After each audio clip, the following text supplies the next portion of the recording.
Federal rules around cleaner fuel are set to start kicking in this summer, and by 2030, we'll see carbon intensity in gas and diesel in Canada forced below 15% of what they were in 2016. That comes at a cost, though, up to $9 billion to the Canadian economy, and will cost poorer Canadians a bigger share of income than wealthier ones. Yves Giroux is Canada's Parliamentary Budget Officer. Thanks for being with us. A pleasure. So those were the findings of some analysis that you did on the coming fuel regulations. In terms of kind of how you measure this out, there's a lot of moving parts, and the biggest criticism you've received was you didn't actually factor that against the costs of doing nothing. How could you do that kind of analysis, or would it even be possible? I don't think it would be possible to use a counterfactual where Canada and the world does nothing, because the world is not on path to doing nothing to address climate change. So it would be highly unrealistic to compare the cost of the clean fuel regulations to a world where nobody does anything. In terms of the cost that you're seeing, one of the things, of course, that jumps out with this kind of change is, as you called it, it's regressive. It costs people who are of lower income more on a relative basis than people who are rich. What could be done about that? What are some easy fixes for that kind of an issue? Well, when we're faced with costs that fall disproportionately on those with lower income, the traditional remedy is to provide transfer payments to those lower income households to compensate them in whole or in part for the additional costs, so that they don't suffer as much as other households who can more easily afford it. So that's one possible way, but that's certainly not something that we are recommending for or against. It's just a fact based on our analysis.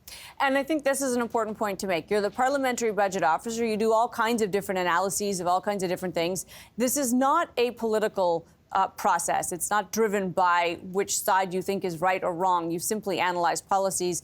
But you've been drawn into a bit of a political fray here, because several of the parties have come out very critical of this analysis. Does that make your job more difficult when you're trying to stay nonpartisan and just present a set of facts, but you get kind of pulled into this debate that says, you know, you're one-sided, or you're not considering all of the right elements? Well, it certainly proves that what we are doing is relevant for the debate in Canada when it comes to the environment, but certainly with respect to the clean fuel regulations, where the government has clearly indicated that these regulations will reduce greenhouse gas emissions by 26 million tons, but there was not that much information about the costs of these regulations on consumers and Canadian households. But it does make the job a little bit more difficult, because it means we have to tread more carefully when we release subsequent reports. We have to take that into consideration. And when you offer up a number like a $9 billion cost to the economy, would you expect in normal course that people would take that away and maybe adjust policy as a result? That's a reasonably large number.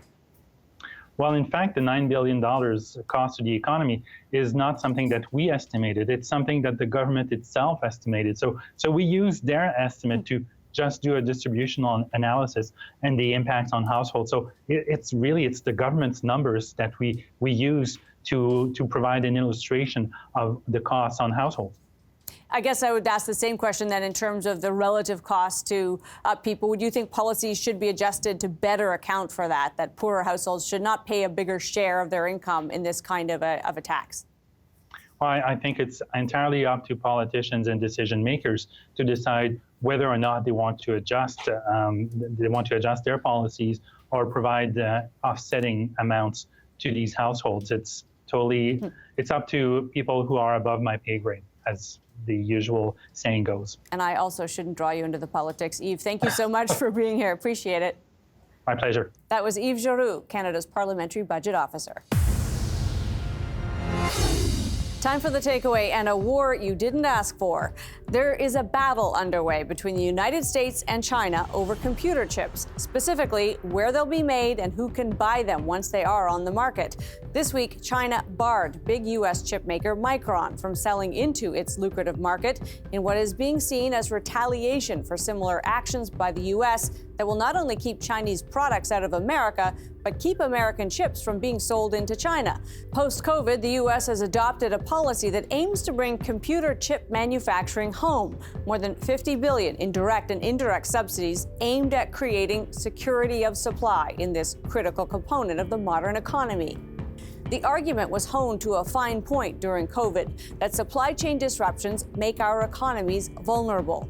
And so began the shift in policy in the Western world to onshoring or friendshoring, which is just onshoring done by not your country, but a close ally. In either case, it's a shift that runs counter to decades of more global trade. Trade that opened economies, fostered democracies, and most important, spread wealth around the world. Now, some big players, and Canada seems to be in their camp, are arguing that it's time to retrench and reverse some of that openness. The trouble with all of this onshoring is that while it may make for good political talking points, bringing with it jobs and even a sense of national pride, it ignores the downside. If more global trade made things cheaper, less global trade is likely to make them more expensive. Labor costs alone will drive prices up. Maybe this inflationary exchange is worth it, but maybe more people should be talking about what it will mean. Higher prices on things that use chips, which in a modern economy is a lot of things. My takeaway? Big shifts in attitude about trade tend to be issues that elections are won and lost over. It should be cause for concern that this one happened without any debate at all. That's Taking Stock for this week. I'm Amanda Lang. Thanks for being with us.